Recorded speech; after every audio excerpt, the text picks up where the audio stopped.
Así que preparen su mente para actuar y ejerciten el control propio. Pongan toda su esperanza en la salvación inmerecida que recibirán cuando Jesucristo sea revelado al mundo.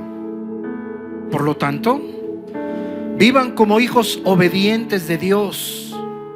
No vuelvan atrás a su vieja manera de vivir con el fin de satisfacer sus propios deseos. Antes lo hacían por ignorancia, pero ahora sean santos en todo lo que hagan, tal como Dios, quien los eligió, es santo. Pues las Escrituras dicen: sean santos porque yo soy santo.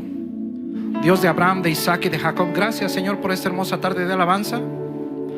Mi Señor, gracias por haber dirigido los pies de mis hermanos a este lugar. Esta tarde yo te pido en el nombre de Jesús que seas tú, Señor, hablando a su corazón, que seas tú enderezando, martillando, que seas tú abriendo los oídos espirituales, derribando esas murallas de incredulidad. Que seas tú, Señor, hablando al corazón de todos nosotros. Bendita es tu palabra, Señor. Tu palabra es verdad. Es la única que cambia el corazón de las personas. Tu palabra es verdad. Tu Espíritu Santo es la verdad. Tú eres verdad, Jehová de los ejércitos. Es verdad que Jesús murió en la cruz por los pecados de todos nosotros. Y son verdad cada una de tus promesas para nosotros. Por eso, Señor, no nos cansamos de gritar tus maravillas.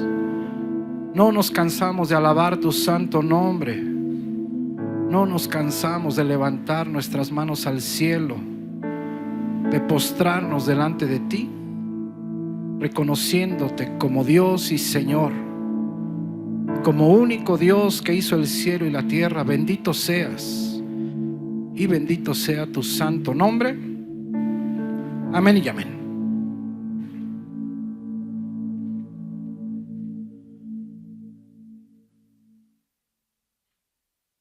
Mis hermanos, qué bueno que esta tarde se encuentran con nosotros. El día de hoy, mis queridos hermanos, empezamos un nuevo libro para la gloria de Dios. Vamos a empezar Primera de Corintios. Y ojalá, ojalá que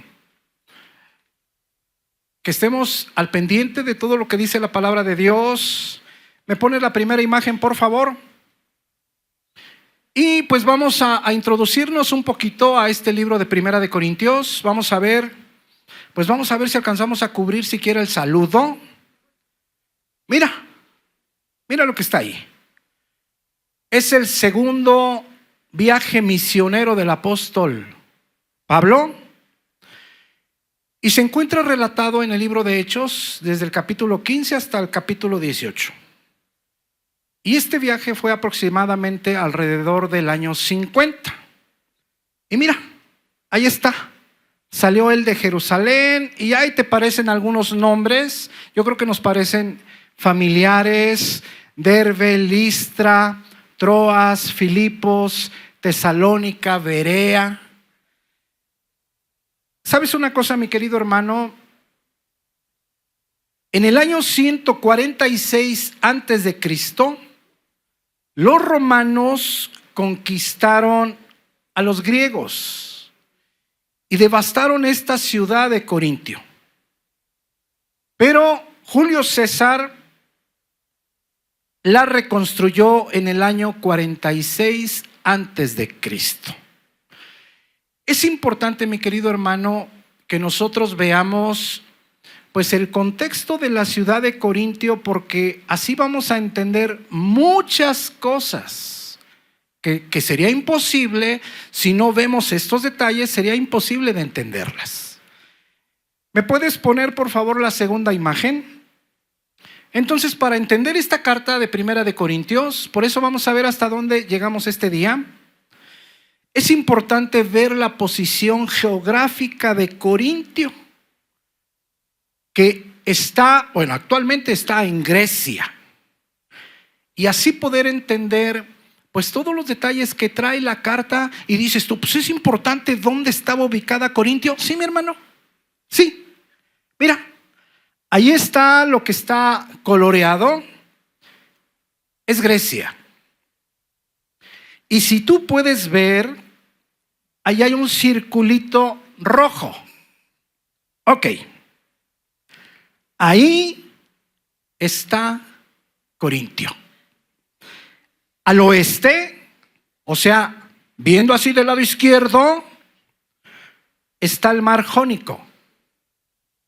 Al este, de tu mano derecha, está el mar Egeo.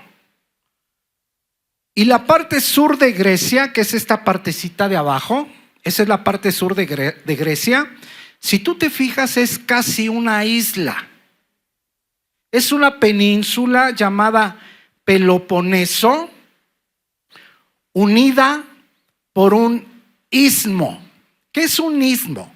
Un istmo es una lengua de tierra, una lengua literal. Es, bueno, para que te des una idea, de ancho 6 kilómetros, casi 6 kilómetros y medio.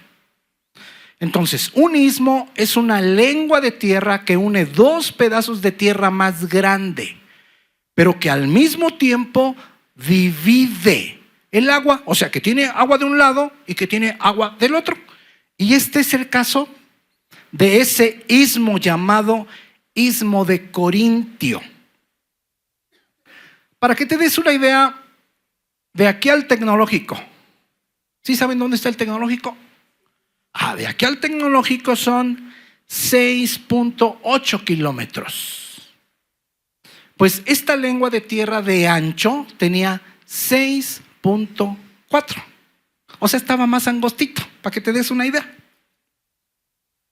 Esta posición de la ciudad de Corintio hacía inevitable que fuera uno de los centros comerciales más importantes del mundo antiguo. Lo que quiere decir es que todo el tráfico marítimo, todo, pasaba por Corintio, todo. Entonces, los marineros tenían dos opciones. Una, si el barco era pequeño, llegaban de un lado o del otro al istmo de Corintio y descargaban la mercancía y el barco lo llevaban, lo trasladaban esos 6 kilómetros, .4, por medio de rodillos. Llegaban al otro lado, echaban otra vez el barco al mar y lo volvían a cargar y iba para el otro lado. Pero si el barco era muy grande, la mercancía se tenía que descargar y llevar con mucha gente, acarrear la mercancía, esos 6 kilómetros, .4, y allá los esperaba otro barco cuando era muy grande. Entonces, esas dos opciones eran lo que tenían los marineros. Pero cualquiera de esas dos opciones costaba mucho dinero.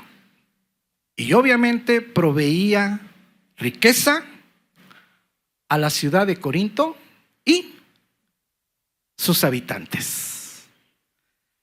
Para que te des una idea, yo traté de hacerlo interactivo. Tenemos un video pequeñito.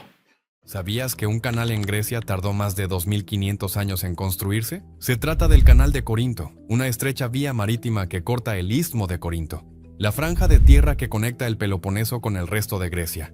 Geográficamente, este istmo separa el mar Jónico del mar Egeo.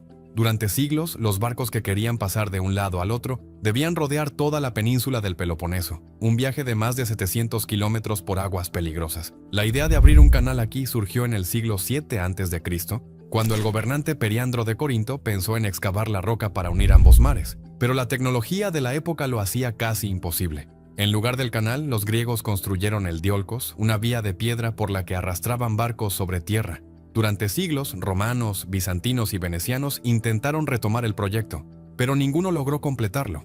No fue hasta 1893, con maquinaria moderna, que finalmente se inauguró el canal. Hoy mide 6,4 kilómetros de largo, pero sus paredes verticales de hasta 80 metros lo convierten en una de las obras de ingeniería más espectaculares de Grecia. Bueno, espero que con eso te quede un poco más claro. Ahora bien, no basta con esto. Por si esto fuera poco, cada 2 años, ahí en el istmo de Corintio, durante la primavera se celebraban los Juegos Ístmicos, así se llamaban, ahí en Corinto. Esos se inventaron en el 582 antes de Cristo en honor del dios Poseidón. Cada 2 años se hacían esos juegos y eran muy famosos cada 2 años, cada primavera. Y al haber mucha gente, ¿qué dejaba la ciudad? Dinero. Nomás para que te des una idea. Eran los juegos más importantes después de los Juegos Olímpicos. Todos sabemos que los Juegos Olímpicos se inventaron también los griegos ahí en Olimpia. ¿Verdad que sí? Ok. Nomás para que te des una idea. Estos juegos eran los más importantes, los segundos juegos más importantes en el mundo conocido. Por si eso fuera poco, hacían cada 2 años. Entonces, si alguna persona quería hacer riqueza, Corinto era su primera opción.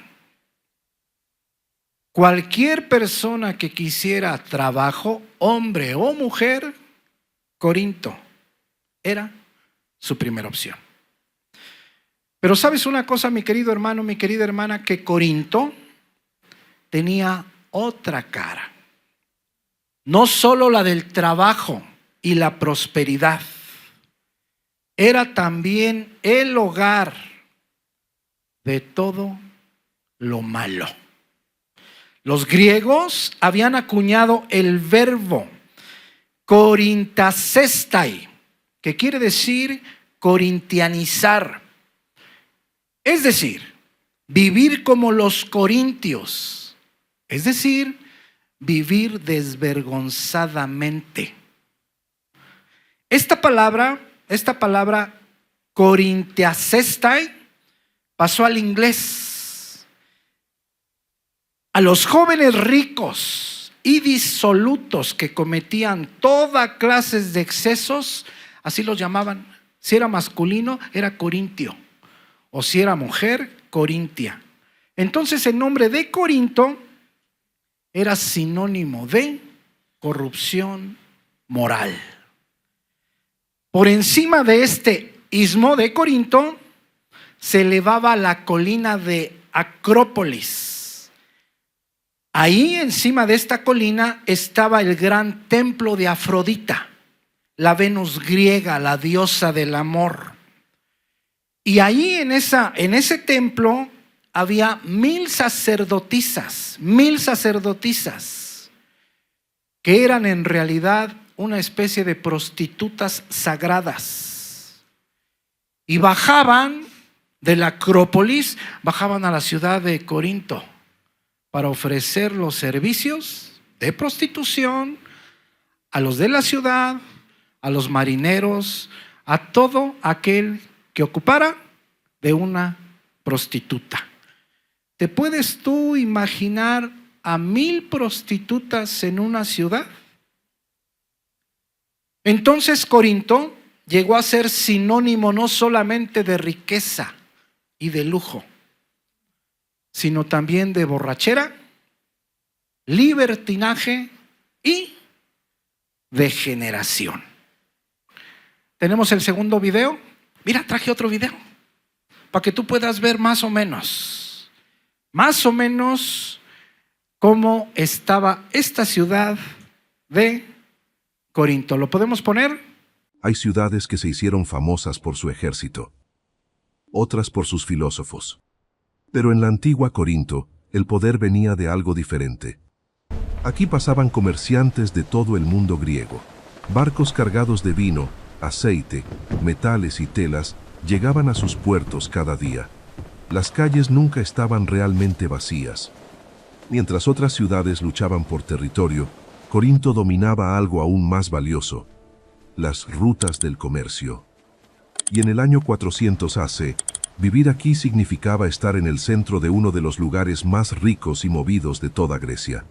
Hoy vamos a descubrir cómo era realmente vivir en Corinto, desde sus puertos y mercados hasta las colinas que vigilaban la ciudad.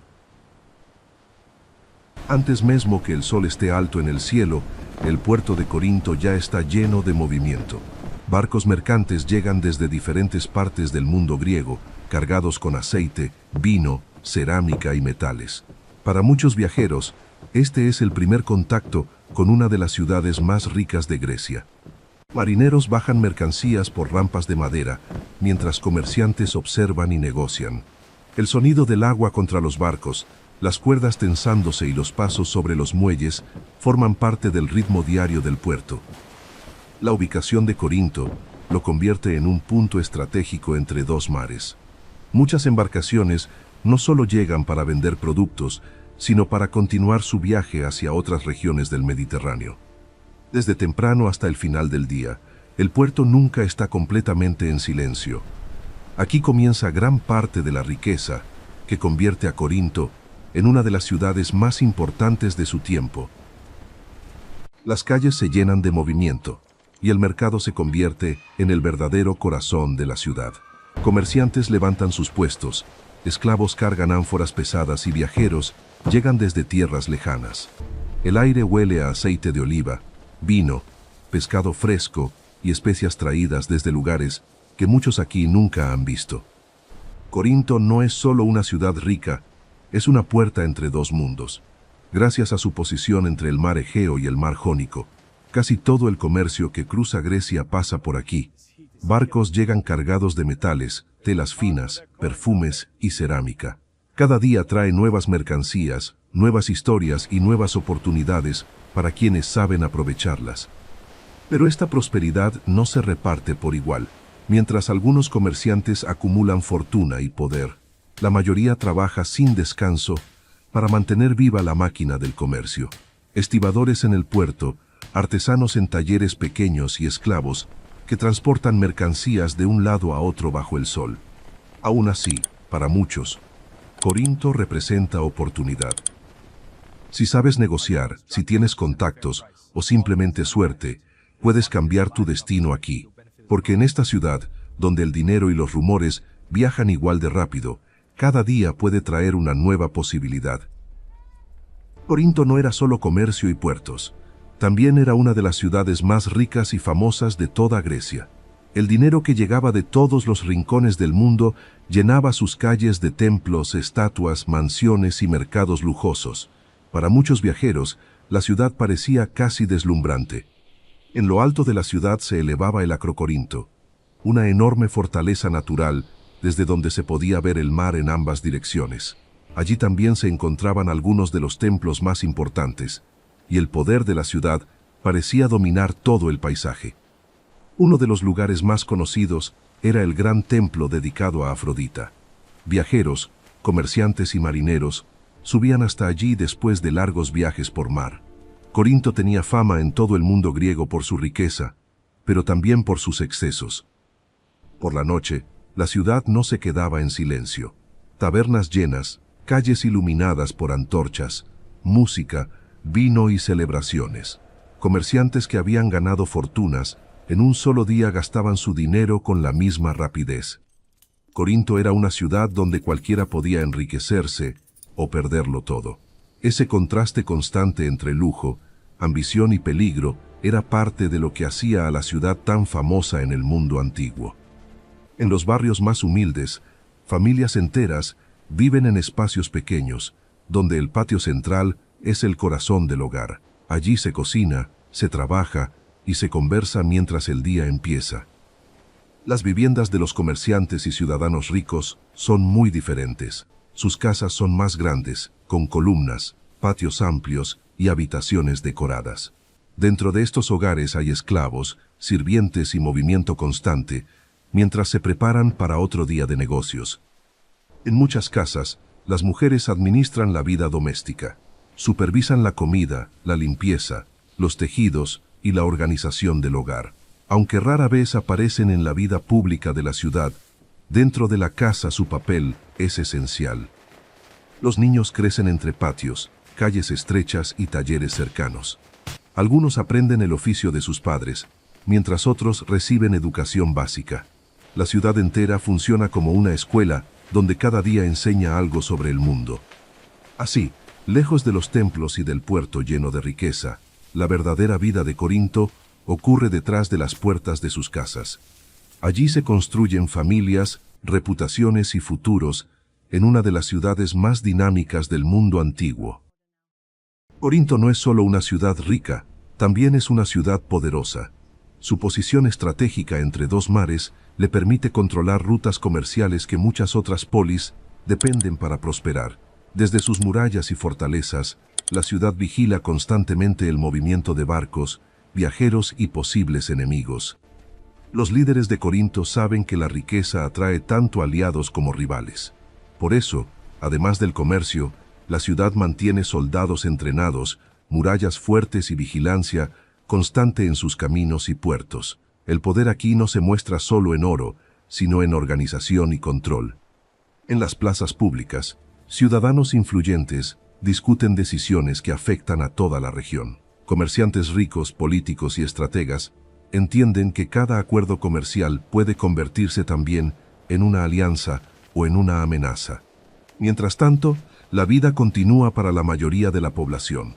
Artesanos, marineros y trabajadores siguen con sus rutinas sin saber exactamente qué decisiones se toman en los círculos de poder, aunque sus vidas dependen de ellas. Así, Corinto vive en un equilibrio constante entre comercio, política y fuerza. Una ciudad donde la riqueza abre puertas, pero donde el poder decide quién puede cruzarlas. Cuando el sol comienza a descender, la luz dorada cubre los templos, los mercados y los puertos de Corinto. Poco a poco, el ritmo frenético del día empieza a cambiar. Comerciantes guardan sus mercancías, los últimos barcos aseguran sus amarras y las sombras se alargan sobre las calles de piedra. Las tabernas comienzan a llenarse. Marineros que han pasado semanas en el mar buscan comida caliente, vino y descanso. Las historias de viajes, tormentas y tierras lejanas circulan entre las mesas mientras la ciudad entra en su segunda vida. En las casas, las familias se reúnen después de un largo día. Las lámparas de aceite iluminan patios y habitaciones mientras se preparan las últimas comidas de la noche. Afuera, el murmullo constante de la ciudad nunca desaparece del todo. Desde lo alto del Acrocorinto, la ciudad parece tranquila, pero su energía sigue viva.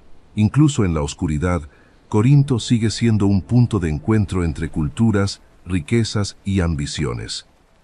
Así termina un día en una de las ciudades más importantes del mundo griego. Un lugar donde el comercio, el poder y las oportunidades se cruzan constantemente y donde cada amanecer traerá nuevas historias.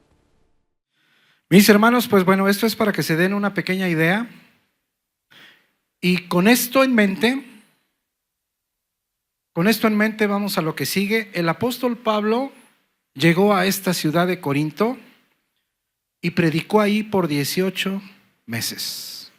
Fue la segunda ciudad donde predicó por más tiempo, porque la primera fue en Éfeso, que duró 3 años.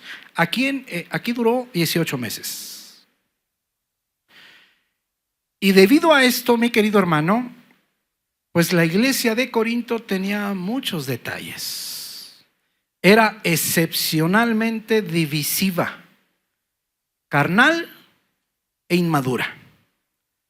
Era de las iglesias más ricas del Nuevo Testamento y por lo tanto, pues llena de orgullo.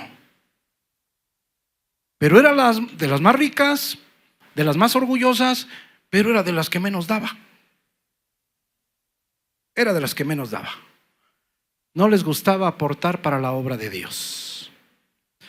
El problema más serio de la iglesia de Corintios era la mundanalidad. La iglesia de Corintio, conforme vayamos caminando te vas a dar cuenta, vivían muy parecido a los que no conocen de Dios. Pero si te fijas cómo nos ilustra toda esta pequeña historia. Aquí puedes ver por qué se comportaban de esa manera. ¿Sí me entiendes? Había problemas sexuales muy graves dentro de la congregación. Y como ya vimos, pues la realidad es que estaban tan acostumbrados a los pecados, entre ellos los pecados sexuales. ¿Por qué?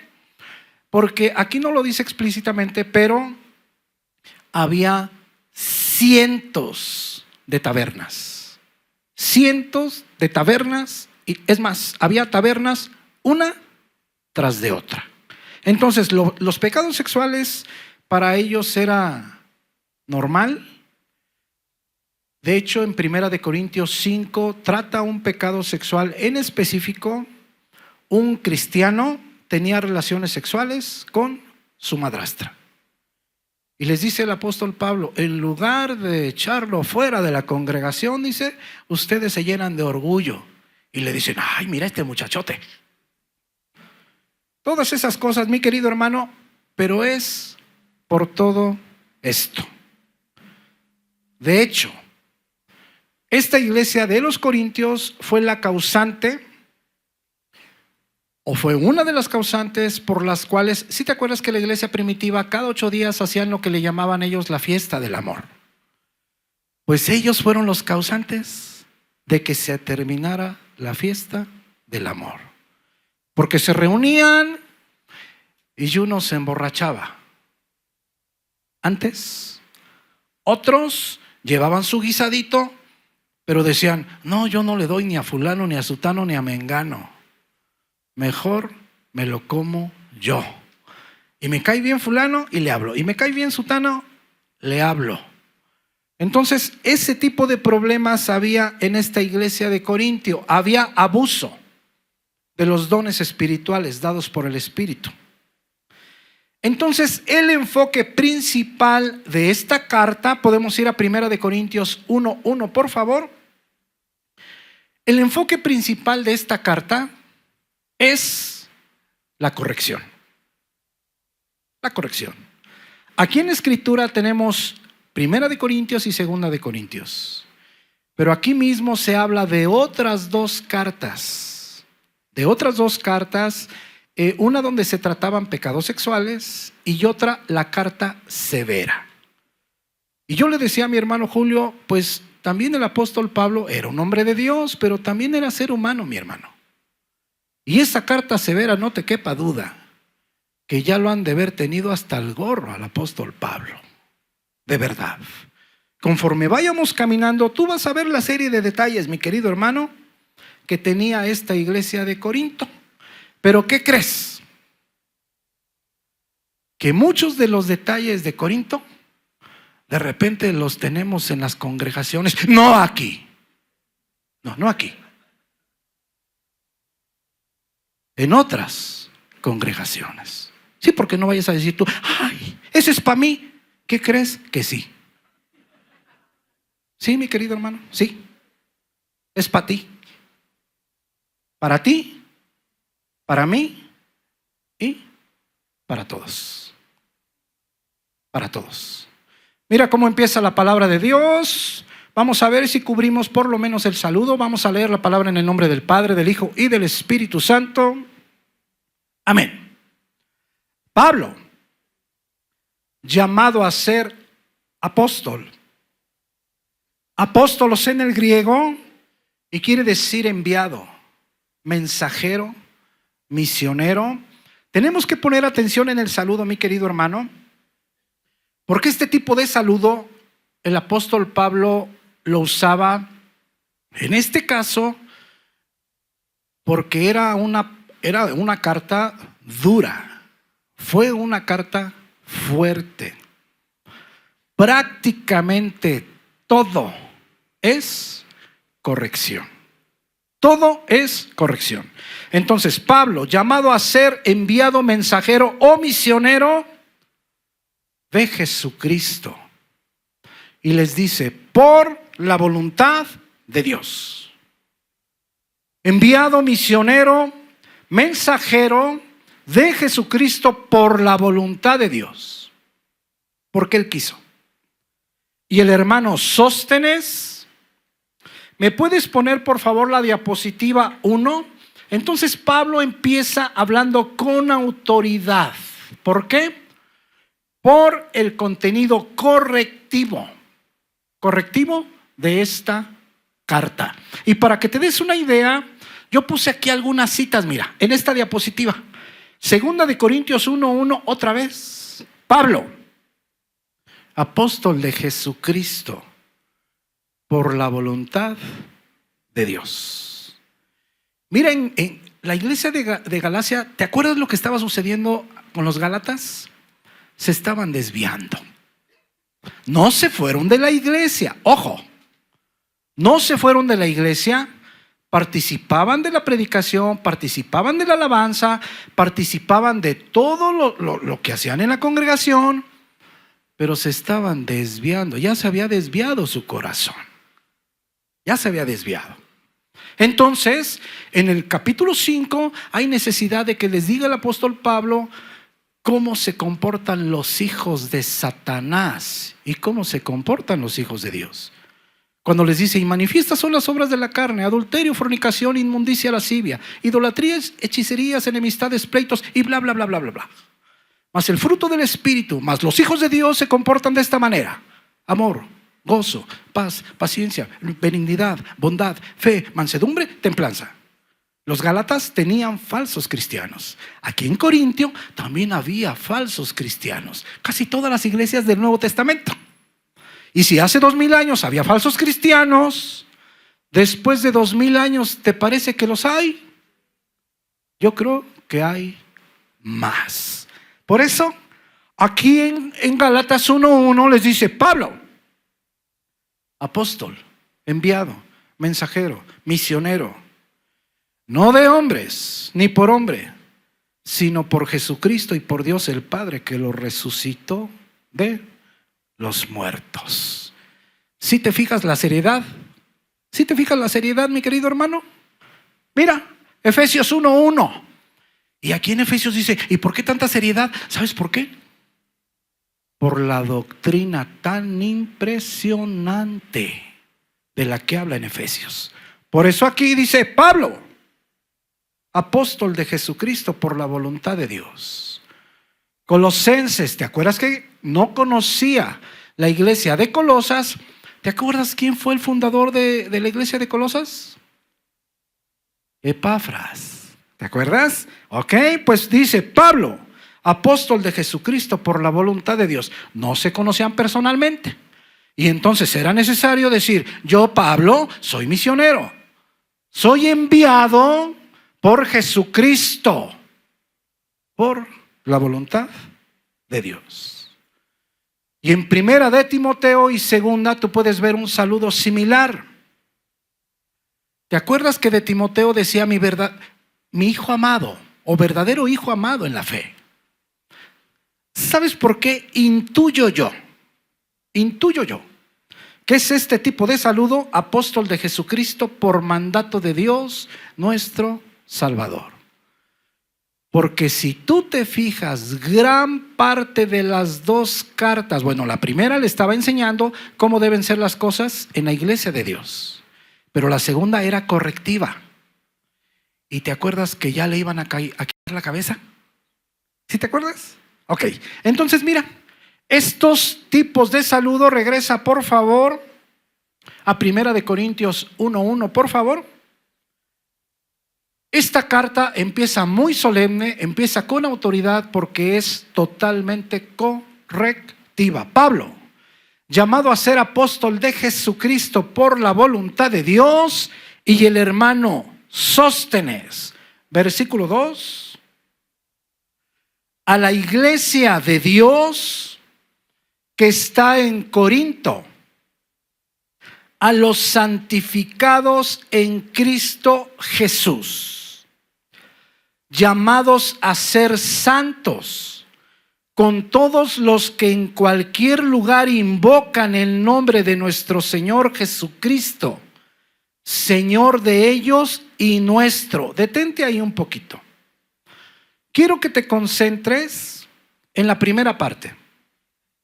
a la iglesia de Dios que está en Corinto, en esta parte, a los santificados en Cristo Jesús. Esta palabra santificados, que la Reina Valera traduce de esa manera como santificados, es una palabra cuya raíz es hagiazo, es un verbo griego. Y su significado, pues precisamente es santo. Santo. Pero aquí la palabra que está escrita es hagiasmenos y quiere decir hacer santo o declarar santo. Quiero que pongas mucha atención, mi querido hermano. ¿Por qué? Porque literalmente dice la primera parte que nosotros somos llamados santos o declarados santos por Cristo Jesús, lo cual es verdad. Un día nuestro corazón fue lavado en la sangre de Jesús por misericordia. Un día Cristo perdonó todos nuestros pecados. Yo recuerdo en una congregación un día me dijeron: ¿y usted cómo sabe que Cristo perdonó sus pecados? Le digo: porque nunca volví a ser el mismo. Nunca volví a tomar, nunca me volví a drogar, nunca volví a robar, jamás volví a hacer las cosas horrendas que incluso 2 días antes había hecho. Nunca caminé el mismo camino. Le digo: por eso sé que me perdonó. Entonces, literalmente dice aquí que Cristo nos declaró inocentes, que Cristo nos declaró santos.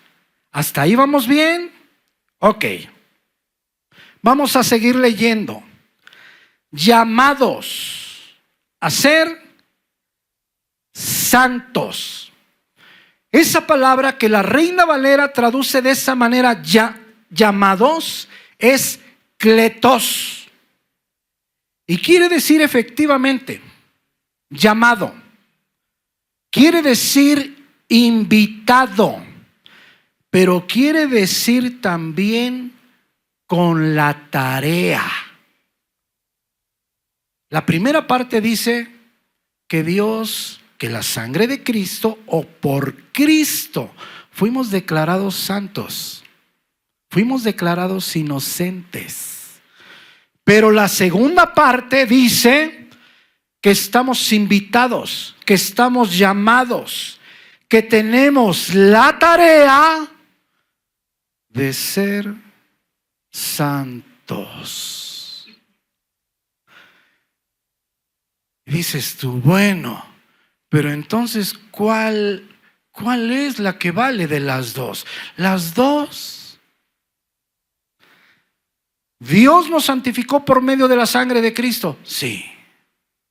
Pero ahora nos pide a nosotros que caminemos en santidad. ¿Dónde podemos ver eso? Bien sencillo, mi hermano. Si nos damos una vuelta por el libro de Romanos, capítulo 1, 2 y 3, todos somos pecadores, todos, tanto judíos como gentiles. Capítulo 4 y 5, la gracia, inmerecida, por cierto. Nadie la merecemos, nadie la merecíamos hace 2000 años, nadie la merece ahora. 4 y 5, la justificación, la gracia y la justificación por la fe. Capítulo 6, el resultado de esa justificación de la gracia, de esa justificación por la fe, ¿cuál es? La santidad. Y muchos nomás se quedan en la gracia y dicen: la gracia, la gracia, la gracia. La gracia es que si tú eras el más perverso de los hombres, la gracia quiere decir que Dios te perdona tu vida pasada, que son perdonadas todas las cosas que hiciste. Ahora, el arrepentimiento quiere decir dar la vuelta. Quiere decir dar la vuelta dar la espalda al pecado. Eso quiere decir arrepentimiento. Ahí es efectiva la gracia. Después, claro que tropiezas. Sí tropiezas. Te arrepientes, te levantas, como cristiano sigues caminando. Pero no, la gracia no quiere decir licencia para que tú estés pecando y decir, estamos en la gracia. No, mi hermano. La gracia es, llego a Cristo, perdonados todos tus pecados, y de ahí empiezo a experimentar crecimiento espiritual y a desde luego estar en santidad. Entonces, si te fijas, mi querido hermano, la primera parte dice: a la iglesia de Dios que está en Corinto, a los santificados, declarados santos, hechos santos por Cristo Jesús, invitados, llamados, con la tarea de ser santos. ¡Qué barbaridad! ¿Cómo cambia el griego, verdad? Ahora, ¿me pones la diapositiva número 2? Mi querido hermano, mira esta diapositiva. ¿Somos santos? Sí, somos santos. Tenemos una nueva posición delante de Dios. Nunca más. Una vez que llegamos a Cristo, en el Nuevo Testamento, nunca más nos vuelve a llamar incrédulos. Nunca más somos llamados impíos. Siempre nos llama santos. Entonces, ¿somos santos? Sí. Primera de Pedro 2:9, mira, ahí está. Mas vosotros sois linaje escogido, real sacerdocio, nación santa. ¿Pero qué crees? Que una vez que somos santos, tenemos que buscar, ¿qué? La santidad. Mira, Levítico 19:2 habla a toda la congregación de los hijos de Israel y diles: santos seréis, porque santo soy yo, Jehová, vuestro Dios. Y mira lo que dice ahí mismo, mira, Primera de Tesalonicenses 4:3. Pues la voluntad de Dios, ¿cuál es? Que caminemos en santidad. ¿Sí te fijas que son las dos? Somos santificados por la sangre de Cristo, pero tenemos la invitación. Estamos llamados, tenemos la tarea de caminar en santidad. Mira, Hebreos 12:14. Seguid la paz con todos y la santidad, sin la cual, ¿qué dice? Nadie verá al Señor. ¿Me pones la diapositiva 3, por favor? Entonces, si te fijas, las dos verdades grandiosas con las que empieza Primera de Corintios. Increíble. ¿Somos lavados? Sí, mi hermano. ¿Somos perdonados? Sí, mi hermano. Y entramos en un proceso de santificación. Romanos 6:22, mas ahora que habéis sido libertados del pecado y hechos siervos de Dios, libertados del pecado, libertados de la familia de Satanás, sacados de las tinieblas y hechos siervos de Dios, tu fruto, tenéis por vuestro fruto la santificación y como fin la vida eterna. ¿Sí me entiendes, mi querido hermano? Mira, somos perfectos, claro, delante de Dios por la sangre de Jesucristo. Cuando nosotros creemos de corazón, nuestros pecados son cargados en la cruz, son perdonados en la cruz, y entonces la justicia perfecta de Cristo es atribuida a nuestras manos. Romanos 3:24 dice: gratis, gratuitamente, dorean, sin costo, de balde, de oquis, perdonados gratuitamente. ¿Somos perfectos? Sí. Mira lo que dice esta cita de Hebreos 10:14. Porque con una sola ofrenda, la de Cristo, hizo perfectos. Dios nos ve como si fuéramos perfectos. Ya no ve nuestros pecados. Nos equivocamos, obviamente. Todos nos equivocamos. Sí, mi hermano. mientras tengamos vida, ¿nos seguiremos equivocando? Sí, mi hermano.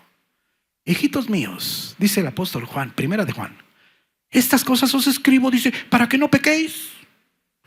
Dice, pero si alguno alguna vez hubiere pecado, dice, abogado tenemos a Jesucristo el justo. Entonces mira, porque con una sola ofrenda la sangre de Cristo hizo perfectos para siempre a los santificados. Pero tenemos que buscar la perfección. Mira, sed pues vosotros, ¿qué dice? Perfectos, como vuestro Padre que está en los cielos es perfecto. Pero si te fijas que gracias a la ofrenda de Cristo en la cruz, somos perfectos, sí, pero tenemos que buscar la perfección. Es exactamente lo mismo que dice en Primera de Corintios. A los santificados a causa de Cristo Jesús, con la tarea de que vivan en santidad. Es lo mismo, mi hermano. Mira, Deuteronomio 18:13. Perfecto serás delante de Jehová tu Dios. Segunda de Corintios 13:11. Por lo demás, hermanos, tened gozo, perfeccionaos, consolaos, sed de un mismo sentir y vivid en paz, y el Dios de paz y de amor estará con vosotros. ¿Me pasan la diapositiva 4? Entonces, si tú te preguntas, ¿cuál verdad? Las dos. Somos santificados por la sangre de Cristo Jesús en la cruz. Pero el resultado de que tú hayas sido lavado a tu corazón en la cruz por la sangre de Cristo, el resultado es que tus pies caminan en santidad. Ahora, si dices tú, pero mis pies no caminan en santidad. Bien fácil, mi hermano. Es mentira que fuiste lavado en la sangre de Cristo. Solamente crees que eres cristiano porque subes un versículo al Face. ¿Crees que eres cristiano porque oyes alabanzas y te vas un poco más en paz a tu casa? No, mi hermano. El Espíritu Santo, una vez que eres sellado en tu corazón, te capacita para amar lo que antes no amabas, para buscarlo cuando antes no lo buscabas, cuando estábamos muertos en delitos y pecados. El Espíritu Santo te capacita para vivir de mejor manera, para amar a tus hermanos. Y si tú dices, no, pues todos me caen gordos, mi hermano, pues el Hijo de Dios entonces no habita en tu corazón. Es mentira, mi querido hermano. Miren lo que dice aquí. Por la gracia de Dios hemos muerto al pecado. Romanos 6:22 dice, los que hemos muerto al pecado, dice, ¿cómo viviremos? Aún en él, gracias a la gracia. Dice aquí en Romanos que ya el pecado no se enseñorea de nosotros, ya no nos gobierna. Pues después, mira en el 6:11, ahora nos toca a nosotros apartarnos del pecado. Así también vosotros, ahora ustedes, consideraos muertos al pecado. Segunda de Timoteo 2:19, pero el fundamento de Dios está firme, teniendo este sello. Conoce el Señor a los que son suyos, y apártese de iniquidad todo aquel que invoca el nombre de Cristo. Esto es importante, sí, mi querido hermano, porque solamente hay dos razones por las cuales tú sigues viviendo continuamente o conviviendo con los pecados. Una, te falta crecimiento espiritual. Esa es una. O dos, no eres hijo de Dios. El Espíritu Santo que habita en nosotros, mi querido hermano, nos capacita para dar la espalda al pecado. El Espíritu Santo, ese que habita en nosotros. ¿Sí me entiendes? Entonces, el llamado, mi querido hermano, a la santidad se encuentra por todos lados. Regresa a 1 de Corintios 1:2, por favor. Entonces, mira, mi querido hermano, Empezamos en el saludo con esta verdad impresionante. A los santificados, a los declarados inocentes por causa de Cristo, invitados, llamados, con la tarea de ser santos, de caminar en santidad. Ahora, dale un codazo al que tienes al lado y dile, ¿y tú? ¿Caminas en santidad? ¿Caminas en santidad? Esa es la pregunta, mi querido hermano. Porque si el apóstol Pablo o cualquier varón de Dios nos escribiera una carta a nosotros, lo mismo nos diría. A los santificados, a los lavados en la sangre de Cristo, llamados a vivir en santidad, con la tarea de buscar la santidad, con la tarea de ser santos. Y tú, mi querido hermano, continuamente tienes que ver mi vida, que yo viva en santidad, que mis hijos y mi esposa vivan en santidad, pero no bajo tus parámetros. Porque cuántas veces dices tú, es que yo pienso esto o yo creo esto. No, mi querido hermano, bajo los parámetros de la palabra de Dios. Porque si tú no ves santidad en mi vida, entonces no trabajo para Dios. ¿Sí me entiendes, mi querido hermano? Muchos predican de santidad, pero no hay santidad en su vida. Pero te vuelvo a repetir, no es con tus pensamientos, porque tus pensamientos son retorcidos. Bueno, nuestro corazón, ¿qué dice Jeremías? ¿No es perverso y engañoso? No es con tus parámetros ni con tus pensamientos, es con la palabra de Dios. Y una vez que tú observas santidad en mi vida, mi hermano, tienes que fijarte en tus hermanos. Si no observas santidad en su vida, pero después te tienes que mirar en un espejo. Porque si tú no observas santidad en la tuya, pues no sea que aquí el único hijo de Satanás seas tú. Sí, mi querido hermano. Sí. Eso es lo que enseña el Evangelio de Cristo. El Hijo de Dios busca la santidad. El Hijo de Dios busca a su Padre. ¿Puedes ir a Filipenses 2:12, por favor?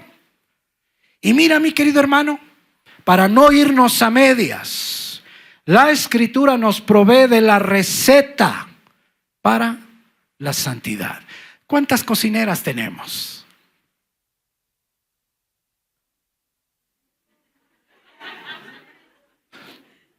A ver, otra vez. ¿Cuántas cocineras tenemos? Vaya, ya me estaba preocupando por los maridos. Yo dije, pobres maridos. Esta es la receta de acuerdo a la palabra de Dios para la santidad. Si la seguimos, no te quepa duda. No te quepa duda. Si la seguimos al pie de la letra, ¿qué sucede cuando tú tienes una receta, pero no la sigues? ¿Qué sucede? Usted sale mal, ¿no? Bueno, pues ahorita mira, la receta para la santidad. Así es que dale un codazo a la que tienes al lado, al que tienes al lado, y dile, mira, para que la lleves al pie de la letra. Aquí está la receta para la santidad. Vas a ver que son pasos muy sencillos. Son pasos muy sencillos. Filipenses 2:12. Es el mismo apóstol Pablo. Por lo tanto, amados míos, como siempre habéis obedecido, no como en mi presencia solamente, sino mucho más ahora en mi ausencia, ocupaos. Esa palabra griega, katergaseste, que la Reina Valera traduce de esa manera como ocupaos, literalmente quiere decir trabajar sin interrupción. Fíjate bien. Sino mucho más ahora en mi ausencia. trabajen sin interrupción. ¿En qué? En vuestra salvación. ¿Sabes una cosa, mi querido hermano? El Espíritu Santo sabe que con cualquier cosa nos distraemos. Cualquier cosa. El trabajo nos distrae. La familia te distrae. A ti, a mí ya no. Las redes sociales nos distraen. ¿Qué tal las novelas? El Netflix y el YouTube, todas esas cosas, mi querido hermano. Entonces, mira, número 1, trabaja sin interrupción en tu salvación. Trabaja sin interrupción en tu salvación. Mi querido hermano, ¿cuántas veces estamos viendo a todos menos a nosotros? Mira, ¿ya viste? ¿Ya lo subieron a predicar? ¿Y apenas tiene 9 meses? Pues sí, mi querido hermano, pero si a él se le ven frutos y a ti no. Pura rama. Mira, ¿ya viste? ¿Ya viste a quién puso el pastor aquí? ¿Ya viste el pastor esto? ¿Ya viste el hermanito fulano? No, mi querido hermano, si no te ves a ti mismo y cómo están caminando tus pies, tú piensas que todos son malos y tú eres el único bueno. Por eso el Espíritu Santo dice, trabaja sin interrupción. ¿En qué? En tu salvación.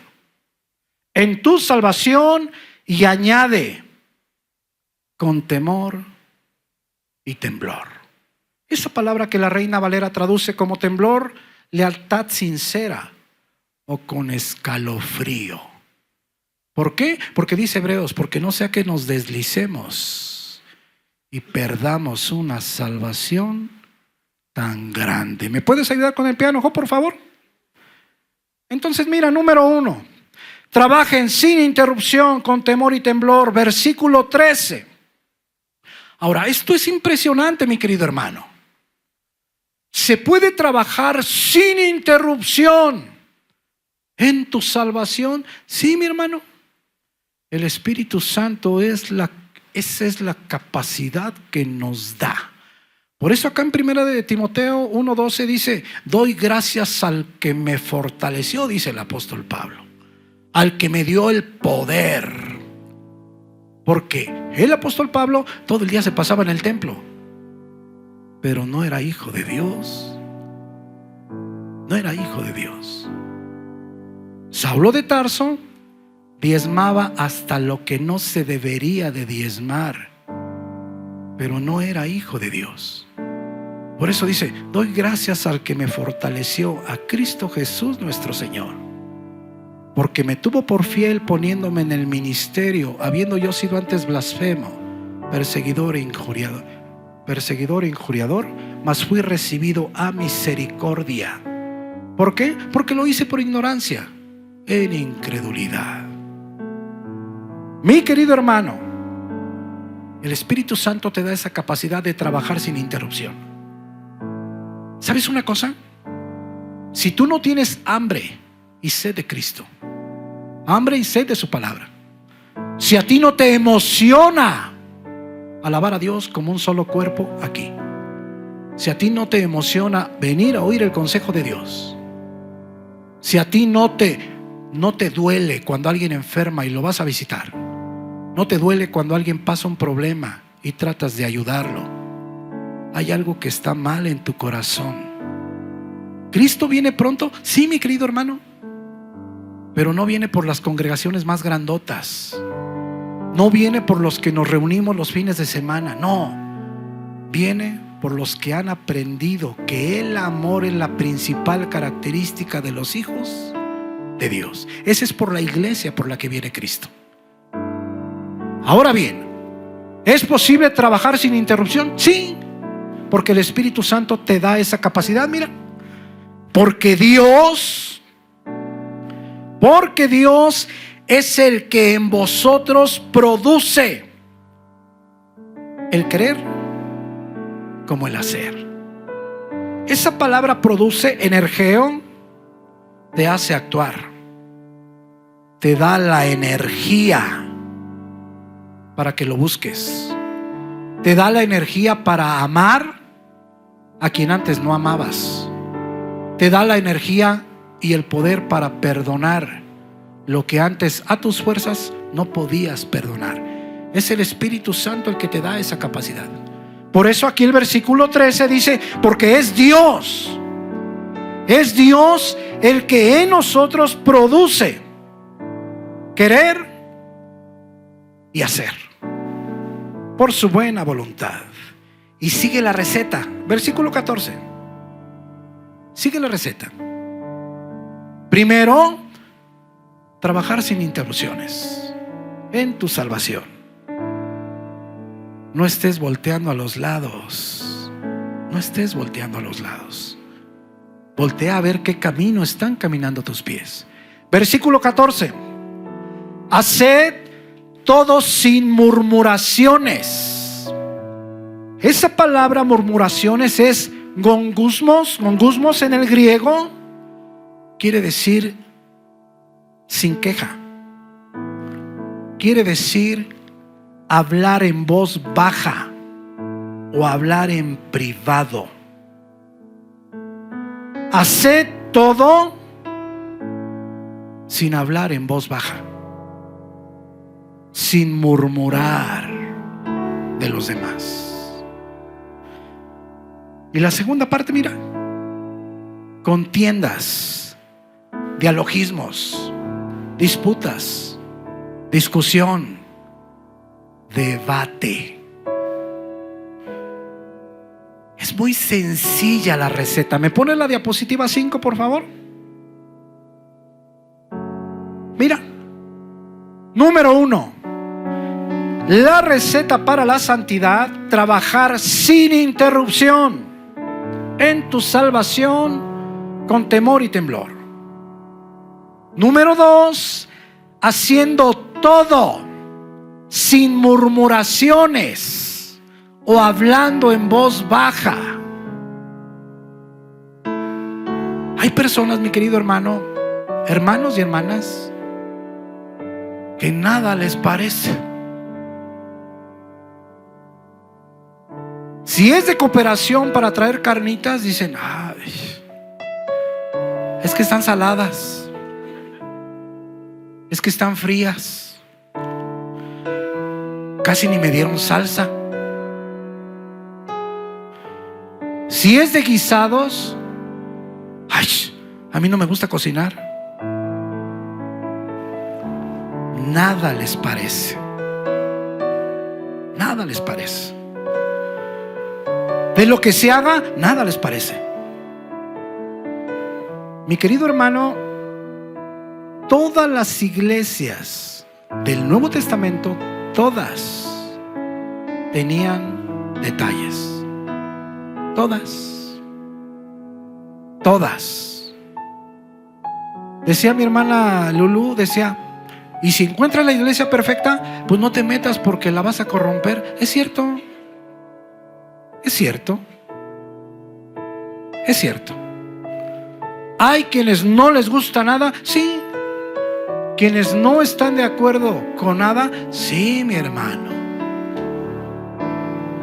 Mejor cállate la boca. Acabamos de leer Santiago, Efesios 4:29. Cuando una persona habla, solamente ocurren dos cosas. Una, hablamos para edificar, para construir. Es medicina para los demás. O número dos, hablamos para pudrir a los demás. ¿Cuántas veces tú como padre o como madre estás pudriendo a tus hijos? ¿Cuántas veces? Tenemos que preguntarnos, ¿va a edificar lo que voy a decir? Si va a edificar, pues habla. Si no va a edificar, cállate la boca. Pero no lo llevamos a la práctica. No lo llevamos a la práctica. Número 3, haciendo todo sin discusión o debate. Regresa a Filipenses 2:15, por favor. Con estas 3 cosas nada más. Con estas 3 cosas, mira lo que dice aquí, versículo 15. Para que seáis irreprensibles, sin tacha, sencillos, puros e inocentes en el griego, hijos de Dios sin mancha, sin culpa, en medio de una generación maligna y perversa. No más 3 cosas. Trabaja en tu salvación con temor y temblor. Trabaja sin interrupción con temor y temblor. Número 2, ¿cuál era la número 2? ¿Cómo? Hacedlo todo sin hablar en voz baja.